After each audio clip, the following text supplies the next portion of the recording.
आयुष्मान खुराना की film dream girl तो आपको याद ही होगी, जिसमें हीरो यानी आयुष्मान खुराना लड़की की आवाज में बात कर कई लड़कों को अपना दीवाना बना लेता है। ठीक उसी तरह इंदौर के एक युवक ने लड़की की आवाज में बात कर एक एनआरआई से करोड़ों रुपए ठग लिए। जब एनआरआई को सच का पता चला तो उसने पुलिस में शिकायत की, जिसके बाद इंदौर क्राइम ब्रांच पुलिस ने एक्शन लिया और इंदौर के ही रहने वाले भाई बहन को धोखाधड़ी के मामले में गिरफ्तार कर लिया। आरोपियों ने एनआरआई को कैसे फंसाया था, आइए आपको बताते हैं। ये कहानी बेहद दिलचस्प है। आरोपियों ने एनआरआई से मैट्रिमोनियल साइट के जरिए दोस्ती की थी। उसके बाद उसे शादी का झांसा देकर युवक और उसकी बहन ने करीब 2 करोड़ 68 लाख रुपए ठग लिए। पुलिस पूछताछ में आरोपियों ने खुद इस बात की जानकारी दी कि उन्होंने आयुष्मान खुराना की फिल्म ड्रीम गर्ल की तर्ज पर एक ऑनलाइन ऐप के माध्यम से एनआरआई से लड़की बनकर बातचीत की और ठगी की पूरी वारदात को अंजाम दिया। पुलिस जल्द ही इस मामले में कई बड़े खुलासे कर सकती है। ये एनआरआई के साथ एक 2 करोड़ 68 लाख की धोखाधड़ी का मामला सामने हुआ था, जिसमें कि क्राइम ब्रांच में एफआईआर रजिस्टर की गई थी और इसमें 2 आरोपी जो भाई बहन को गिरफ्तार किया गया था। भाई को अहमदाबाद से और बहन को यहाँ इंदौर से ही गिरफ्तार किया गया था।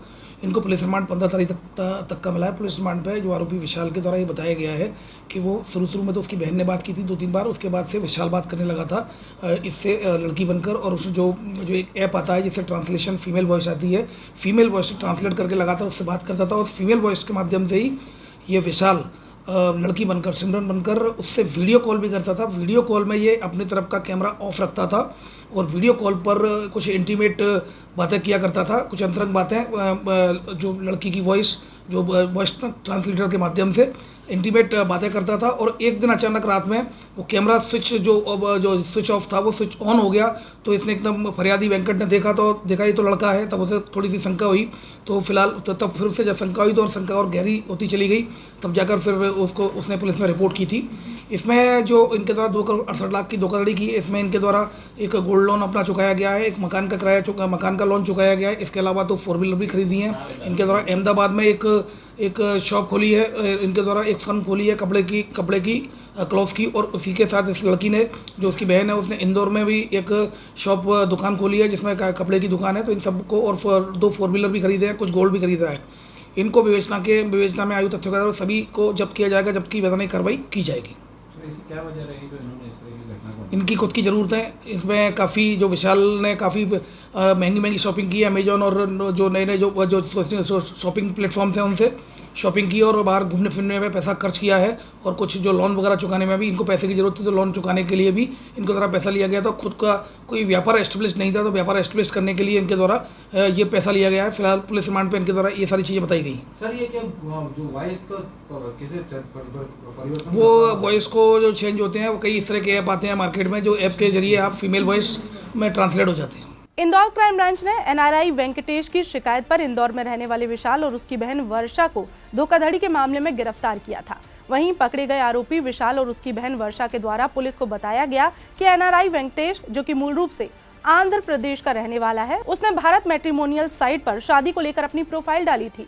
उसी के माध्यम से उसका नंबर लेकर आरोपियों ने बातचीत शुरू की, लेकिन इसी दौरान विशाल ने फिल्म ड्रीम गर्ल की तर्ज पर एक ऑनलाइन ऐप का उपयोग कर सिमरन बनकर वेंकटेश से बातचीत शुरू की।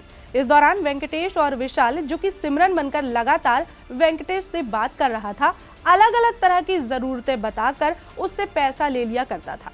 इस दौरान करीब 2 से 3 बार विशाल की बहन वर्षा ने भी वेंकटेश से बात की, लेकिन जब वेंकटेश सिमरन समझकर विशाल से बात कर रहा था तो एक बार विशाल के फोन का कैमरा चालू रह गया और वेंकटेश को पूरे घटनाक्रम की जानकारी लग गई। उसके बाद ही वेंकटेश ने पूरे मामले की शिकायत पुलिस से की और पूरे मामले में आरोपियों के खिलाफ शिकायत दर्ज कराई। वहीं पुलिस कुछ दिनों के बाद ही आरोपियों को गिरफ्तार करने में सफल रही। पकड़े गए आरोपियों ने पुलिस को जानकारी दी है कि उन्होंने वेंकटेश से ऐंठे हुए रुपयों से अहमदाबाद और इंदौर में कपड़े की दुकान खोली है। साथ ही कुछ रुपए अपने खर्चे के साथ ही मकान और अन्य लोन की किश्तों में जमा कर दिए हैं।